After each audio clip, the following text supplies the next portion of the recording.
عليه ونعوذ بالله من شرور أنفسنا ومن سيئات أعمالنا من يهده الله فلا مضل له ومن يضلل فلا هادي له وأشهد أن لا إله إلا الله وحده لا شريك له وأشهد أن محمدا عبده ورسوله أما بعد فقد قال الله تعالى في القرآن الكريم أعوذ بالله من الشيطان الرجيم بسم الله الرحمن الرحيم قل هذه سبيلي أدعو إلى الله على بصيرة أنا ومن اتبعني صدق الله العظيم وقال النبي صلى الله عليه وسلم المؤمنون هينون لينون كالجبل الآنف إن قيل انقاد وإن أنيخ على صخرة استناخ أو كما قال النبي صلى الله عليه وسلم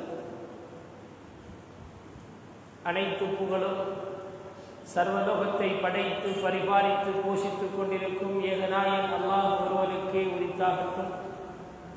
சலாத்தனும் கருணையும் சலாமெனும் ஈடேற்றவும் மக்களை நல்வழியில் அழைத்து நல்லறம் போதிக்க அனுப்பப்பட்ட இறை தூதர்களின் வரிசையில் இறுதியாக வந்துவித்த எங்கள் உயிர்க்கும் மேலான முஹம்மதே முஸ்தபா அஹ்மதே முஸ்தபா ஸல்லல்லாஹு அலைஹி வஸல்லம் அவர்கள் மீது, அவர்களை பின்பற்றி அவர்களது குடும்பத்தார்கள், சஹாபாக்கள், தாபிஊன்கள், தபஉ தாபிஈன்கள், கியாமத் நாள் வரைக்கும் வரக்கூடிய முஃமினான முஸ்லிமான ஆண்கள் பெண்கள் அனைவர்கள் மீதும் அல்லாஹ்வுடைய சாந்தியும் சமாதானமும் அன்பும் பாசமும் நேசமும் என்றென்றும் உண்டாவதாக. புனிதமிக்க ஜும்மாவுடைய கடமையை நிறைவேற்றுவதற்காக அல்லாஹ்வுடைய மாளிகை நேர காலத்தோடு வந்து இஅ்திகாஃபுடைய நியத்துடன் அல்லாஹ்வுக்காக வேண்டி அமர்ந்து கொண்டிருக்கும் அல்லாஹ்வின் நல்லடியார்களே, அன்பான சகோதரர்களே, அனைத்து நிலைமைகளிலும் படைத்த அல்லாஹ் என்னை பார்த்து கொண்டிருக்கிறான் என்று அவனை அஞ்சி பயந்து அவன் ஏவிய கட்டளைகளை நாம் இயன்ற அளவு எடுத்து நடந்து அவன் விலக்கிய விடயங்களை முற்றுமுழுதாக தவிர்த்து அவனை பயந்து தக்வாவுடன் வாழுமாறு முதலில் எனக்கும் அப்பால் உங்களுக்கும் தக்வாவை கொண்டு வசியச் செய்து கொள்கிறேன், நல்பதேசம் செய்து கொள்கின்றேன். அல்லாஹ்வின் நல்லடியார்களே, அன்பான சகோதரர்களே, நாம் அனைவர்களும் புனிதமான சங்கையான மாதம் துல்காதாவுடைய மாதத்தின் கடைசி பகுதியில் நாம் மீட்டிருக்கின்றோம். இந்த மாதம் ஹஜ்ஜுடைய மாதம். இஸ்லாமிய மாதங்களில் 12 மாதங்கள் இருக்கின்றது. அந்த 12 மாதங்களிலும் நாம் விரும்பிய மாதத்தில் ஹஜ் செய்ய முடியாது. அதற்கென்று அல்லாஹ் குறிப்பிட்ட சில மாதங்களை ஒதுக்கியிருக்கிறான். ஷவ்வாலுடைய மாதம், துல்காதாவுடைய மாதம், துல்ஹிஜ்ஜாவுடைய பிறை ஆரம்ப 10. இந்த காலத்துக்குள் தான் அவர் ஹஜ்ஜுக்காக வேண்டி இஹ்ராம் கட்டலாம் என்ற ஒரு இறுக்கமான சட்டம் அங்கே இருக்கின்றது. அல்லாஹ்வின் நல்லடியார்களே, ஒரு மனிதன் ரமலானுடைய மாதத்தில் ரமலானுடைய மாதம் முழுக்க காபத்துல்லாவிலே தவாஃப் செய்கிறார், அரஃபாவுடைய மைதானத்திலே தங்குகிறார், அவர் அங்கேயே இருக்கின்றார். அவருக்கு ஹஜ் செய்த நன்மை கிடைக்காது, ஹஜ்ஜுடைய அந்த பாக்கியம் கிடைக்க மாட்டார். ரமலானிலுமா என்றால் ஆம், ரமலானிலும் நீங்கள் என்னதான் செய்தாலும் ஹஜ் என்பது அதற்கென்று குறிப்பிட்ட மாதம் இருக்கின்றது. அந்த மாதத்தில் தான் அந்த ஹஜ்ஜை நிறைவேற்ற வேண்டும் என்ற சட்டத்தை அல்லாஹ் எனக்கு வகுத்து தந்திருக்கின்றார். அல்லாஹ்வின் நல்லடியார்களே, அன்பான சகோதரர்களே, இதன் அடிப்படையிலே தான் இன்று எமது ஊரைச் சேர்ந்த, எமது நாட்டைச் சேர்ந்த, எமது பிராந்திய மக்கள் அல்லாஹ்வுடைய விருந்தாளியாக, அல்லாஹ்வுடைய அன்பை சம்பாதிப்பதற்காக காபத்துல்லாஹுக்கு விரைந்து சென்று கொண்டிருக்கின்றார்கள். தன்னுடைய லட்சக்கணக்கான பணத்தை செலவழித்து அந்த காபத்துல்லாவை கண்ணூராக பார்க்க வேண்டும் என்ற ஆசையிலே, தவிப்பிலே, தேட்டத்துடன் சென்று கொண்டிருக்கின்றார்கள். அதே தேட்டமும் தவிப்பும் எமக்கும் இருக்கின்றது. எங்களுடைய வாழ்க்கையில் மௌத்துக்கு முன்னால் அந்த காபத்துல்லாவை பார்க்க வேண்டுமே என்ற ஆசையும் தவிப்பும் தேட்டமும் எம் அனைவர்களுக்கும் இருக்கிறது. அல்லாஹ்வின் நல்லடியார்களே, நபி ஸல்லல்லாஹு அலைஹி வஸல்லம் அவர்கள் இந்த மாதத்தில் தான் ஹஜ்ஜுக்காக வேண்டி இஹ்ராம் கட்டி தன்னுடைய உம்ராவுடைய கடமையை நிறைவேற்றிவிட்டு நபி ஸல்லல்லாஹு அலைஹி வஸல்லம் அவர்கள் மக்காவிலே தங்கியிருந்தார்கள். ஒரு மனிதன் 2 ரக்அத் தொழுவது என்பது 1,00,000 நன்மை கிடைக்கும். மஸ்ஜிது நபவியிலே ஒரு மனிதன் ஒரு வேளை தொழுவது 50,000 நன்மை அவனுக்கு எழுதப்படுகிறது. அப்படியான புனிதமான இடங்கள் தான் மஸ்ஜிதுல் ஹரம், மஸ்ஜிதுல் நபவி, அதே போன்று மஸ்ஜிதுல் அக்ஸா. இந்த 3 பள்ளிவாசல்கள் தான் புனித ஸ்தலங்கள். இந்த 3 பள்ளிவாசலுக்கை தரிசிப்பதற்காக வேண்டி ஒரு மனிதர் பிரயாணம் செய்வது என்பது ஒரு இபாதத். நபி ஸல்லல்லாஹு அலைஹி வஸல்லம் அவர்கள் தன்னுடைய உம்ராவையும் தன்னுடைய ஹஜ்ஜையும் நிறைவேற்றிவிட்டு பெருநாளுடைய தினத்திலே காபத்துல்லாவை நோக்கி தன்னுடைய தலையை தாழ்த்திக் கொண்டு அங்கே ஹரத்துக்குள் நுழைகின்றார்கள். காபத்துல்லாவை பார்க்கின்றார்கள். காபத்துல்லாவை பார்த்துவிட்டு நபி ஸல்லல்லாஹு அலைஹி வஸல்லம் அவர்கள் அந்த காபத்துல்லாவிலே இருக்கக்கூடிய ஹஜர் அஸ்வத் கல்லை தன்னுடைய உதட்டோடு சேர்த்து முத்தமிட்டு நபி ஸல்லல்லாஹு அலைஹி வஸல்லம் அவர்கள் அழ ஆரம்பித்து விட்டார்கள். உமர் ரலியல்லாஹு தஆலா அவர்கள் கேட்டார்கள், யா ரசூலல்லாஹ், ஏன் அழுகிறீர்கள்? சொன்னார்கள், ஹுனா துஸ்கபுல் அபராத், இங்கேதான் கவலைகளை கொட்டி தீர்க்கக்கூடிய இடம். என்னுடைய மனதிலே இருக்கக்கூடிய கவலைகளையும் எனது தாக்கங்களையும் அல்லாஹ்விடத்திலே முறைப்பாடு செய்யக்கூடிய ஒரு இடம்தான் இந்த இடம் என்று நபி ஸல்லல்லாஹு அலைஹி வஸல்லம் அவர்கள் அல்லாஹ்விடத்திலே முறைப்பாடு செய்து அழ ஆரம்பித்தார்கள். அல்லாஹ்வின் நல்லடியார்களே, காபத்துல்லாஹ்வுடைய வீடு என்பது ஒரு சாதாரணமான வீடு கிடையாது. ஹுவ பைத்துல்லாஹ், அது அல்லாஹ்வுடைய வீடு. இன்ன அவ்வல பைத்தின் உதிஅ லின்னாஸ் லல்லதீ பிமக்கத முபாரக், இந்த பூமியிலே முதலாவதாக கட்டப்பட்ட வீடு காபத்துல்லாஹ். இந்த காபத்துல்லாஹ் பரக்கத் பொருந்திய ஒரு வீடு. இந்த காபத்துல்லாஹ் என்பது பரக்கத்.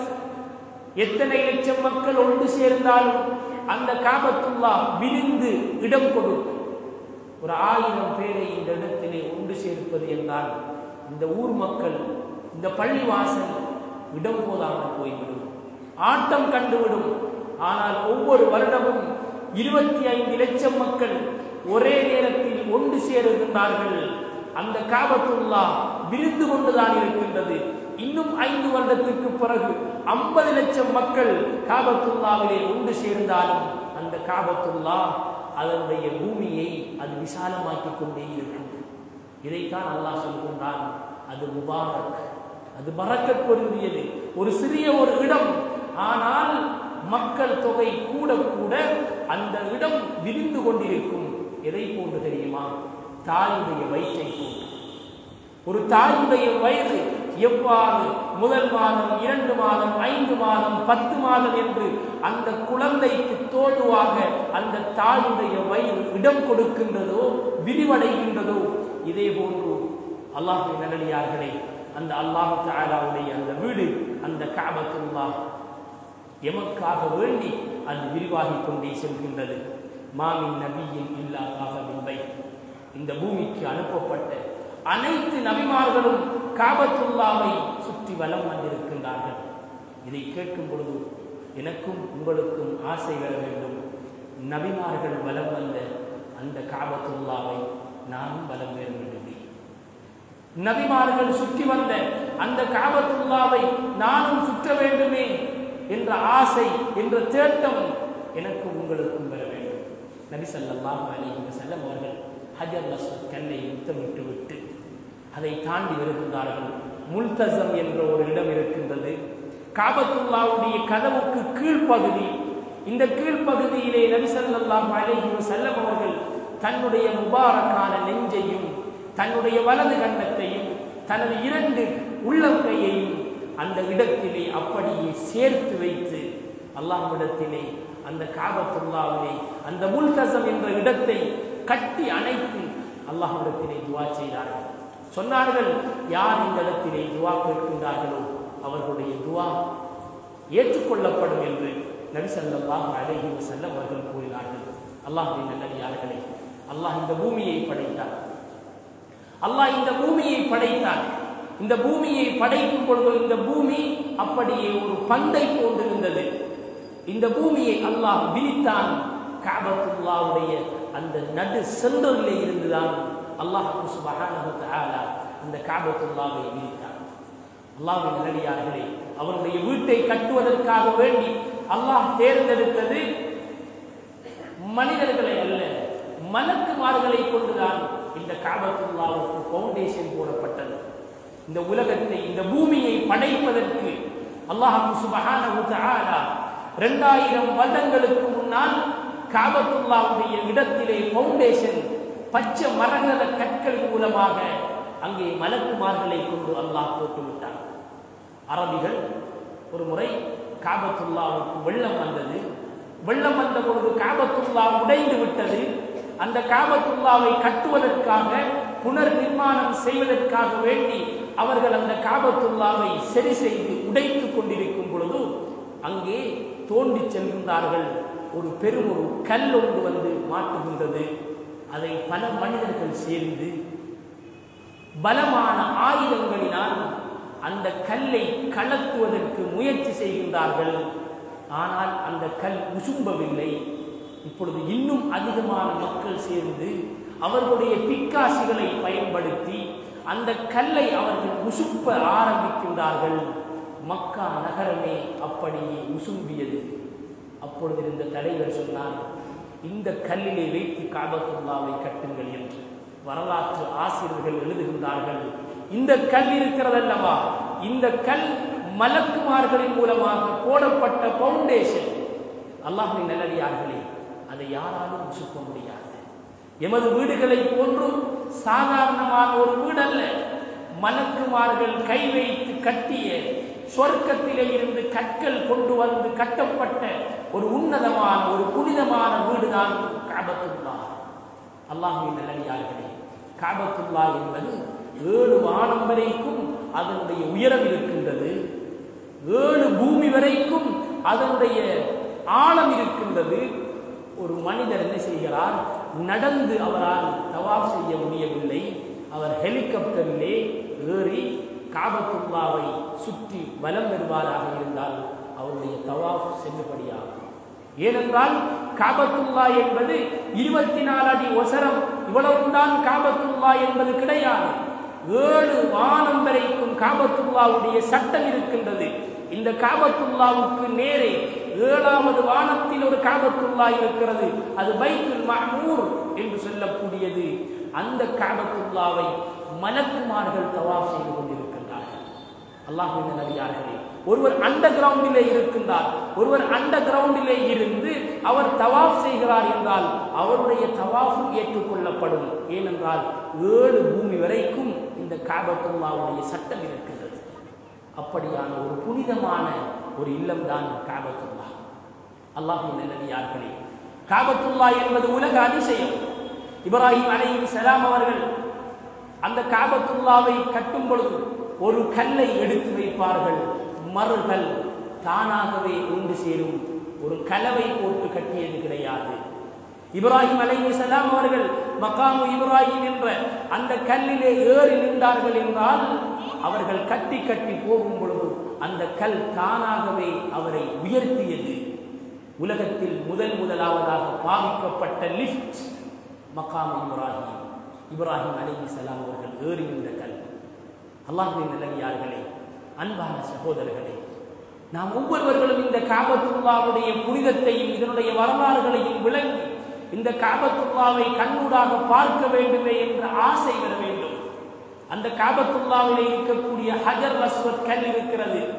இது இந்த சொர்க்கத்திலே இருந்து இறக்கப்பட்ட கல். இந்த கல் ஆரம்பத்திலே இருந்தது.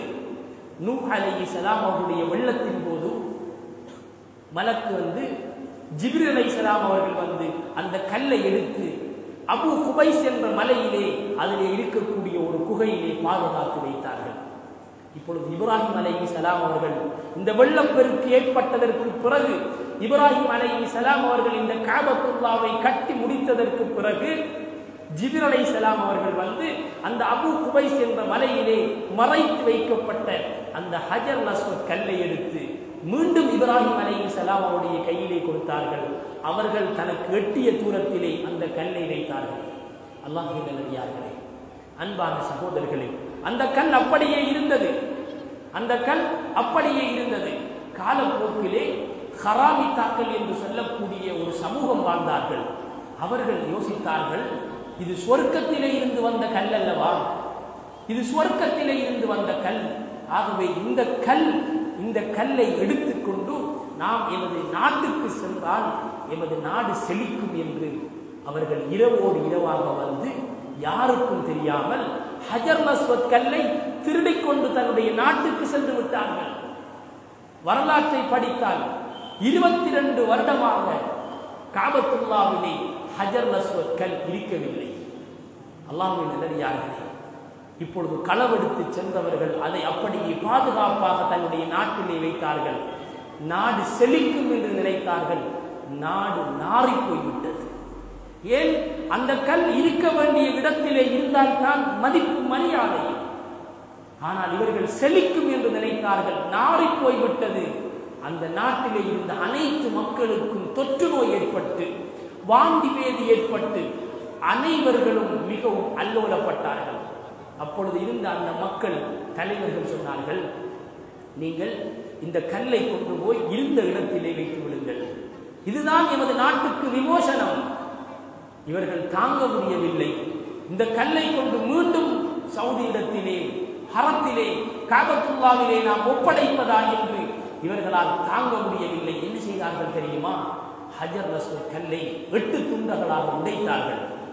ஹஜர் அஸ்வத் கல்லை 8 துண்டாக உடைத்து அந்த கல்லுடன் சேர்த்து இன்னும் வேற கற்களையும் கலந்து ஒரு சீலையிலே கட்டி ஹரத்துக்கு அனுப்பிவிட்டார்கள். இப்பொழுது திறந்து பார்த்தால் சென்றது ஒரு கல், இப்பொழுது பல துண்டுகளாக இருக்கின்றது. எது ஹஜர் அஸ்வத் கல் என்று எப்படி மதிப்பது? தடுமாறுகின்றார்கள். அப்பொழுது இருந்த அந்த மக்காவுடைய முஃப்தி ஃபத்வா கொடுக்கின்றார், நீங்கள் இந்த கற்கள் அனைத்தையும் தண்ணீரே போடுங்கள், எந்த கல் மிதக்குமோ அதுதான் ஹஜர் அஸ்வத் கல். அல்லாஹ்வின் நல்லடியார்களே, அனைத்து கல்லையும் தூக்கி தண்ணீரிலே போடப்படுகின்றது. 8 துண்டுகளும் மிதந்தது, அதுதான் ஹஜர் அஸ்வத் கல். அந்த 8 கல்லையும் எடுத்துதான் இப்பொழுது காபத்துல்லாவிலே மெழுகு ஊற்றி அதை பாதுகாப்பாக பதித்து வைத்திருக்கின்றார்கள். அன்பான சகோதரர்களே, இந்த ஹஜர் அஸ்வத் கல் இது சொர்க்கத்திலே இருந்து இறங்கும் பொழுது வெண்மையாகத்தான் இறங்கியது. சொன்னார்கள், மனிதனுடைய பாவக்கரை இந்த கல்லை கருப்பாக ஆக்கிவிட்டது. உலமாக்கள் சொல்கின்றார்கள், ஒரு மனிதன் செய்த பாவம் ஒரு கல்லையே கருப்பாக்கி விட்டது என்று சொன்னால், அல்லாஹ்வின் நல்லடியார்களே, நாம் செய்யக்கூடிய பாவம் எமது உள்ளத்தை எந்த அளவு பாழாக்கும். இதனால் தான் உலமாக்கள் ஒரு ஃபத்வாவை சொல்வார்கள், பாவம் செய்யக்கூடிய மனிதன், தொழுகை இல்லாத மனிதன், பெரும் பாவத்திலே ஈடுபடக்கூடிய மனிதன் பச்சிளம் குழந்தைகளை முத்தமிடக்கூடாது. ஏன்? பாவம் செய்த ஒரு மனிதனுடைய பாவம் ஒரு பெரும் கல்லையே கருப்பாக்கி விடுகிறது என்றால், ஒரு பாவியுடைய உமிழ்நீர் பால் குடிக்கக்கூடிய பச்சிளம் குழந்தையுடைய உள்ளத்திலே தாக்கத்தை ஏற்படுத்தும். தொழுகை இல்லாதவருடைய கையிலே குழந்தைகளை முத்தமிடக் கொடுக்கக்கூடாது என்று அங்கே உலமாக்கள் இந்த ஹதீஸை வைத்து கூறுகின்றார்கள். அல்லாஹ்வின் நல்லடியார்களே, இந்த ஹஜர் அஸ்வத் கல்லை முத்தமிடுவதற்காக இன்று எத்தனையோ பேர்கள் தவம் கிடக்கின்றார்கள். ஹஜ்ஜுக்கு சென்றால், உம்ராவுக்கு சென்றால் தெரியும், இரவு விடிய விடிய அந்த ஹஜர் அஸ்வத் கல்லை முத்தமிடுவதற்காக ஆண்களும் பெண்களும் அலைமோதுகின்றார்கள். நல்ல விடயம், அல்லாஹ்வின் நல்லடியார்களே. ஆனால் இந்த முத்தத்தை விட, இந்த ஹஜர் அஸ்வத் கல்லை முத்தமிடுவதை விட ஒரு உணர்வு ரீதியான ஒரு முத்தம் இருக்கின்றது. இன்று எத்தனையோ லட்சங்கள் செலவழித்து கடல் கடந்து நாடு கடந்து கண்முழித்து அந்த கல்லை முத்தமிட வேண்டும் என்பதற்காக வேண்டி தவிக்கின்றோம், தவம் கிடக்கின்றோம். நல்ல விடயம். ஆனால் அதை விட ஒரு உணர்வு ரீதியான ஒரு முத்தம் இருக்கின்றது. அதுதான் எம்மை பெற்ற தாய் தந்தையுடைய நெற்றியை முத்தமிடுவது. அன்பானவர்களே, நான் சிந்தித்து பார்ப்போம். எமது தாயுடைய நெற்றியை முத்தமிட்டு எத்தனை நாள்? எமது தந்தையுடைய கையை பிடித்து அவரை கட்டி அணைத்து அவருடைய நெற்றியிலே முத்தமிட்டு எத்தனை நாள்? ஆனால் கடல் கடந்து லட்சக்கணக்கு செலவழித்து ஹஜர் அஸ்வத் கல்லை முத்தமிடுவதற்கு நாம் முயற்சி செய்கிறோம். அல்லாஹ்வின் நல்லடியார்களே, காலடியிலே இருக்கக்கூடிய தாய் தந்தைகளை மறந்து விட்டோமே. இதுதான் எமது இஸ்லாமிய உணர்வா? அன்பானவர்களே, நாம் ஒவ்வொருவரும் இந்த விடயத்தில் மிகவும் கவனமாக இருக்க வேண்டும். இந்த ஹஜர் அஸ்வத் கல்லுக்கு பக்கத்திலே இருக்கக்கூடியதுதான் அதனுடைய காபத்துல்லாவுடைய கதவு. சவுதியுடைய குடும்பம், சவுதுடைய குடும்பம் அதை பொருட்படுத்தார்கள். பொருட்படுத்ததற்கு பிறகு அந்த கதவிலே 270 கிலோகிராம் தங்கம் பதிக்கப்பட்டிருக்கின்றது. நபி ஸல்லல்லாஹு அலைஹி வஸல்லம் அவர்கள் காபத்துல்லாவை தவாஃப் செய்து கொண்டு போகும் பொழுது தங்க பீலி இருக்கின்றது. அந்த தங்க பீலிக்கு கீழே ஹிதர் அலைஹிஸ்ஸலாம் அவர்கள் நின்று, யா ரசூலல்லாஹ், இந்த இடத்திலே வாருங்கள், நின்று நீங்கள் துஆ செய்யுங்கள், உங்களுடைய துஆ ஏற்றுக்கொள்ளப்படும் என்று ஹிதர் அலைஹிஸ்ஸலாம் அவர்கள் நபி ஸல்லல்லாஹு அலைஹி வஸல்லம் அவர்களுக்கு அறிவித்து கொடுத்தார்கள். அதனால்தான் உலமாக்கள் சொல்வார்கள், தங்க பீலிக்கு கீழே நின்று கேட்கப்படக்கூடிய துஆ ஏற்றுக்கொள்ளப்படும் என்று. அல்லாஹ்வின் நல்லடியார்களே, அந்த காபத்துல்லாவுடைய கதவு இருக்கின்றது அல்லவா? நபி ஸல்லல்லாஹு அலைஹி வஸல்லம் அவர்கள் ஃபத்ஹ் மக்கா, மக்காவுடைய வெற்றி ஹிஜ்ரி 8 கிடைக்கின்றது. காபத்துல்லாவுக்குள்ளே நுழைகின்றார்கள். இந்த காபத்துல்லா, இந்த மக்கா எப்படியான ஊர்? தன்னை இரவோடு இரவாக கொலை முயற்சி செய்து நபி ஸல்லல்லாஹு அலைஹி வஸல்லம் அவர்களை விரட்டிய அந்த ஊர். ஹிஜ்ரி 8 வருடத்துக்கு பிறகு தன்னுடைய சொந்த தாய் நாட்டுக்குள் நபி ஸல்லல்லாஹு அலைஹி வஸல்லம் அவர்கள் நுழைகின்றார்கள். தலையை குனிந்து கொண்டு காபத்துல்லாவுடைய சாவி உஸ்மான் பின் தல்ஹாவுடைய கையிலே இருந்தது. அந்த சாவியை வாங்கி நபி ஸல்லல்லாஹு அலைஹி வஸல்லம் அவர்கள் காபத்துல்லாவை திறக்கின்றார்கள். அதற்குள் நுழைந்து 2 ரக்அத் தொழுதுவிட்டு மீண்டும் வந்து அந்த கதவை மூடிவிட்டு அந்த சாவியை உஸ்மான் பின் தல்ஹாவுடைய கையிலே கொடுத்தார்கள். ஹுதுஹா காலிதத்தன் தாலிதத்தன், இந்த சாவி கியாமத் நாள் வரைக்கும் உங்களுடைய கையிலே தான் இருக்கும். லா யன்ஸிஉஹா இல்லா வாலிம், உங்களுடைய கையிலே இருந்து இந்த தலைமைத்துவ, இந்த காபத்துல்லாவுடைய சாவியுடைய இந்த பொறுப்பை யார் எடுக்கின்றாரோ இவர் அநியாயக்காரர். அல்லாஹ்வின் நல்லடியார்களே, நபி ஸல்லல்லாஹு அலைஹி வஸல்லம் அவர்கள் அன்று சொன்ன வார்த்தை இன்று வரைக்கும் இல்லை, கியாமத் நாள் வரைக்கும் அந்த காபத்துல்லாவுடைய சாவி அந்த உஸ்மான் பின் தல்ஹாவுடைய கையிலே தான் இருக்கின்றது. இன்றும் சவுதியுடைய மன்னர் கூட காபத்துல்லாவுக்குள் நுழைய வேண்டுமாக இருந்தால் இந்த உஸ்மான் பின் தல்ஹாவுடைய பரம்பரையிலே இருந்து வந்த ஒருவருடைய கையிலே அந்த சாவி இருக்கின்றது. அவர்தான் வந்து அதை திறந்து விட வேண்டும். அதற்கு பிறகுதான் சவுதியுடைய மன்னர் கூட காபத்துல்லாவுக்குள் நுழைய வேண்டும். ஏன் தெரியுமா? நபி ஸல்லல்லாஹு அலைஹி வஸல்லம் அவர்கள் அன்று சொன்னார்கள், யார் அந்த குடும்பத்திடத்திலே இருந்து இந்த சாவியை பறிக்கின்றாரோ அவர் அநியாயக்காரன். அதிலே இன்னும் ஒரு அற்புதம் இருக்கின்றது. அந்த உஸ்மான் பின் தல்ஹாவுடைய பரம்பரையிலே இருந்து கியாமத் நாள் வரைக்கும் ஆண் வாரிசுகள் வந்து கொண்டேதான் இருப்பார்கள். ஏன்? பரம்பரை என்பது ஆண் வாரிசை கொண்டுதான் அங்கே உருவாக்கப்படுகின்றது. இன்று வரைக்கும் உஸ்மான் பின் தல்ஹாவுடைய பரம்பரையிலே ஆண் வாரிசுகள் வந்து கொண்டு வாழையாக வந்து கொண்டுதான் இருக்கின்றார்கள். இதுவும் நபி ஸல்லல்லாஹு அலைஹி வஸல்லம் அவர்களுடைய பெரும் ஒரு அற்புதமாக இருக்கின்றது. ஆகவே அல்லாஹ்வின் நல்லடியார்களே, இந்த காபத்துல்லாவை கட்டுவதற்காக இப்ராஹிம் அலைஹிஸ்ஸலாம் அவர்கள் தான் மாத்திரம் அவர்கள் இந்த பணியை செய்யவில்லை. தன்னுடைய மகனும் சேர்ந்துதான் அந்த காபத்துல்லாவை கட்டினார்கள். இதைத்தான் அல் குர்ஆன் கூறுகின்றது. இதிலே இருந்து நாம் என்ன படிப்பினை தெரியுமா? நல்ல காரியங்கள் செய்யும் பொழுது நாம் எமது பிள்ளைகளை இணைத்துக் கொள்ள வேண்டும். நல்ல விடயங்கள் செய்யும் பொழுது எமது பிள்ளைகளை நாம் இணைத்துக் கொள்ள வேண்டும். இன்று நாம் ஜும்மாவுக்கு வந்திருக்கின்றோம், ஜும்மாவுக்கு வந்து ஜும்மாவிலே கலந்து கொண்டிருக்கிறோம். எமது வயது வந்த ஆண் குழந்தை எங்கே? நாம் சிந்திக்க வேண்டும்.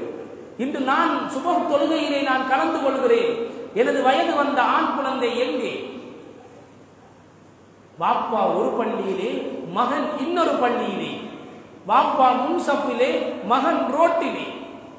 இதுவா எமக்கு இந்த ஹஜ்ஜுடைய இந்த காபத்துல்லாவுடைய வரலாறு எமக்கு சுட்டி காட்டுகின்றது?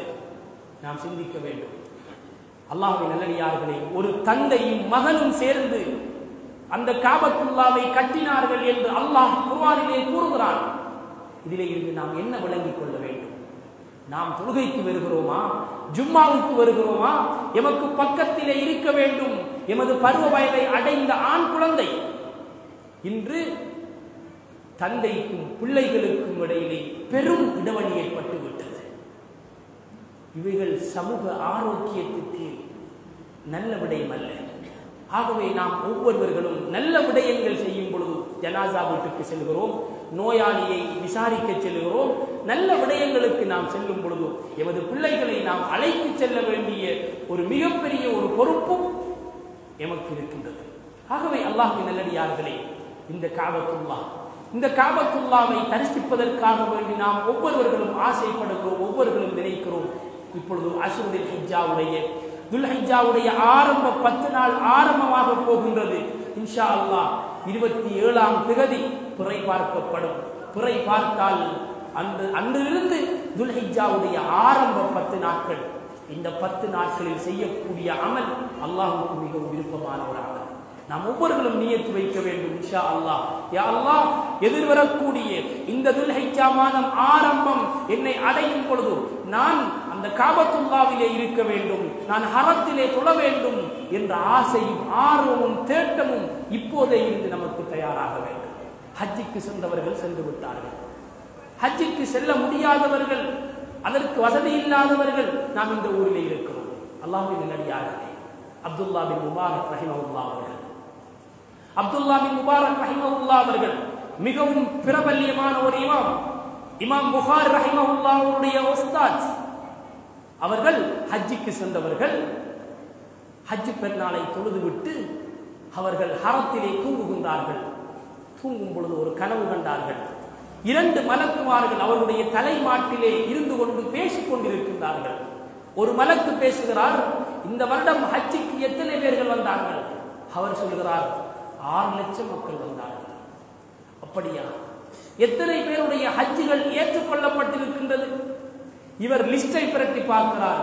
சொல்கின்றார், 6 லட்சம் மக்களில் ஒருவருடைய ஹஜ்ஜும் ஏற்றுக்கொள்ளப்படவில்லை. ஆச்சரியம்! 6 லட்சம் மக்களில் ஒருவருடைய ஹஜ்ஜும் ஏற்றுக்கொள்ளப்படவில்லையா? ஆம், ஒருவருடைய ஹஜ்ஜும் ஏற்றுக்கொள்ளப்படவில்லை. ஆனால் ஒருவருடைய பெயர் இங்கே இருக்கின்றது. அவர் யார்?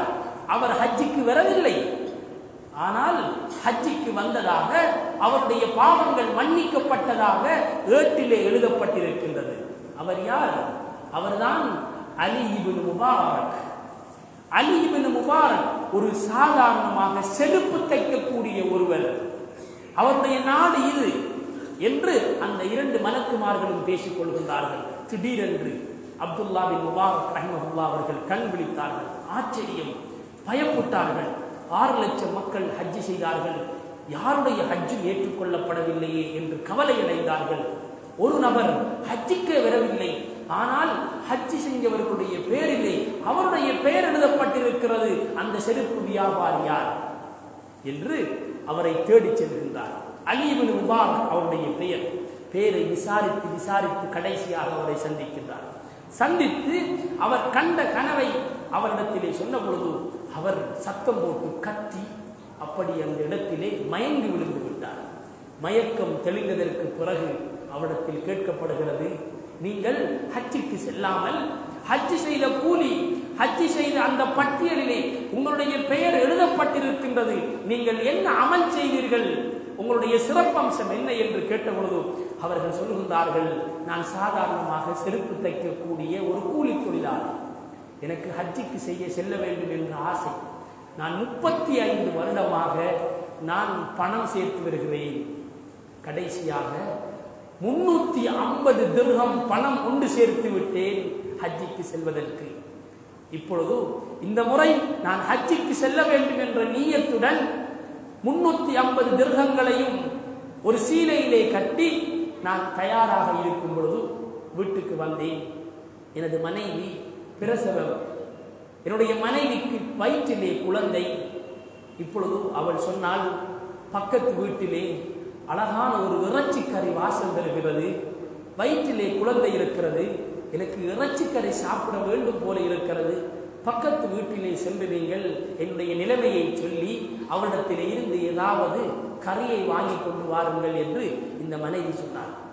இப்பொழுது இந்த அலி பின் முபாரக் ரஹிமஹுல்லாஹ் அவர்கள் பக்கத்து வீட்டுக்கு சென்று மனைவியுடைய நிலைமையை சொல்லி அவர்கள் சொன்னார்கள், உங்களுடைய வீட்டிலே இருந்து இறைச்சிக்கறி வாசம் வருகிறது, அதிலே ஒரு 2 துண்டுகளை எங்களுக்கு தர முடியுமா என்று கேட்டபொழுது அவர்கள் சொன்னார்கள், அவர்கள் சொன்ன வார்த்தை என்ன தெரியுமா, நாங்கள் 3 நாளாக பசியுடன் இருந்தோம், வீட்டிலே சாப்பிடுவதற்கு எதுவுமே இல்லை, பிள்ளைகள் எல்லாம் பசியால் வாடி போய்விட்டார்கள், நான் வெறும் வழியிலே ஒரு கழுதை செத்து கிடந்தது, அந்த கழுதையிலே ஒரு துண்டை எடுத்து வந்து இப்பொழுது நாங்கள் வீட்டிலே ஆக்கி சமைத்து சாப்பிடுவதற்கு தயாராகவும், இது எங்களுக்கு ஹலால், உங்களுக்கு ஹலாலா என்று தெரியாது என்று அவர்கள் சொன்ன பொழுது இந்த நிகழ்வை கேட்டவுடன் அவர்கள் அப்படியே அழுது விட்டார்கள்.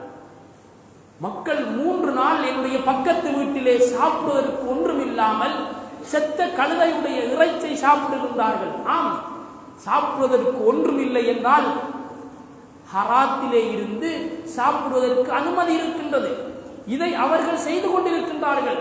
இந்த நிலைமையை உணர்ந்து அவர் வீட்டுக்கு வந்து தன்னுடைய பட்டறையை துறந்து ஹஜ்ஜிக்கு செல்வதற்காக வேண்டி சேர்த்து வைத்த 350 திர்ஹம் பணத்தை அப்படியே வந்து அந்த ஏழையுடைய கையிலே கொடுத்து சொன்னார், உங்களுடைய தேவையை, உங்களுடைய வாழ்க்கை செலவை நீங்கள் இதை வைத்து நிறைவேற்றிக் கொள்ளுங்கள், நான் ஹஜ்ஜிக்கு செல்லவில்லை என்று அவர் அந்த பணத்தை கொடுத்தார்.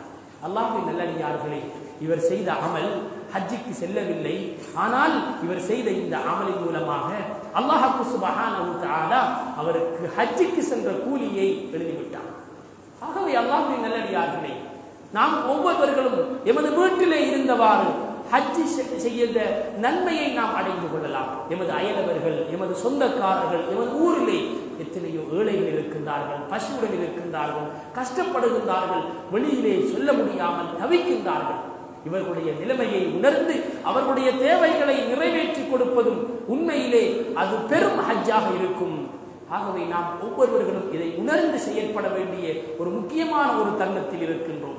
ஹஜ் செய்வதற்கு ஆசைப்பட வேண்டும், ஹஜ் செய்வதற்கு ஆசைப்பட வேண்டும். அல்லாஹ்வின் நல்லடியார்களே, நாம் இங்கே இருக்கின்றோம், நாம் இங்கே இருந்து கொண்டு சுபஹுடைய தொழுகையை தொழுகின்றோம். சுபகை தொழுதுவிட்டு அதே இடத்தில் உட்கார்ந்து சூரியன் உதயமாகும் வரைக்கும் திக்ரிலே, குர்ஆன் திலாவத்திலே, துஆவிலே ஈடுபட்டு சூரியன் உதயமாகி 15 நிமிடத்துக்கு பிறகு நீங்கள் 2 ரக்அத் தொழுதால் ஏற்றுக்கொள்ளப்பட்ட ஹஜ் உம்ரா செய்த கூலி உங்களுடைய பட்டோலையிலே எழுதப்படும். அல்லாஹ்வின் நல்லடியார்களே, எவ்வளவு லேசான ஒரு அமல். ஆனால் இன்று எமது சுபஹுடைய நேரம் எவ்வாறு கழிகின்றது, எமது வாலிபர்களுடைய சுபஹுடைய நேரம் எவ்வாறு கழிகின்றது, இதை நாம் ஒவ்வொருவர்களும் சிந்தித்து செயல்பட வேண்டிய ஒரு முக்கியமான தருணத்தில் இருக்கின்றோம். ஆகவே அல்லாஹ்வின் நல்லடியார்களே, அஷ்ருதில் ஹிஜ்ஜாவுடைய இந்த நாட்கள் வருகின்றது. இந்த நாட்களில் செய்யக்கூடிய அமல் அல்லாஹ்வுக்கு மிகவும் விருப்பமான அமல். நபி ஸல்லல்லாஹு அலைஹி வஸல்லம் அவர்கள் சொன்னார்கள், நீங்கள் இந்த நாட்களை அடைந்தால் சுப்ஹானல்லாஹ் வல்ஹம்துலில்லாஹ் வலா இலாஹ இல்லல்லாஹ் வல்லாஹு அக்பர் என்ற இந்த கலிமாக்களை நீங்கள் அதிகமாக ஓதிக்கொள்ளுங்கள். ஏனென்றால் இது அல்லாஹ்வுக்கு மிகவும் விருப்பமான வார்த்தைகள். அல்லாஹ்வுக்கு விருப்பமான வார்த்தைகளை அல்லாஹ்வுக்கு விருப்பமான நாட்களிலே நாம் ஓதி அவனுடைய அன்பையும் நெருக்கத்தையும் அடைந்து கொள்ள வேண்டும். அல்லாஹ்வின் நல்லடியார்களே, நாம் இந்த முறை அல்லாஹு அக்பர் அல்லாஹு அக்பர் லா இலாஹ இல்லல்லாஹு அல்லாஹு அக்பர் என்று எமது ஊரிலே இருந்து நாம் ஹஜ் பெருநாளைக்காக வேண்டி தக்பீர் சொல்ல போகிறோம். எமது அமல், எமது பண்பாடு, எமது செயற்பாடுகள் எதிர்வரக்கூடிய காலம் அரஃபாவுடைய மைதானத்திலே இந்த ஹஜ்ஜுக்குரிய தக்பீரை செல்லக்கூடிய சந்தர்ப்பத்தை அல்லாஹ் எனக்கும் உங்களுக்கும் தருவானாக.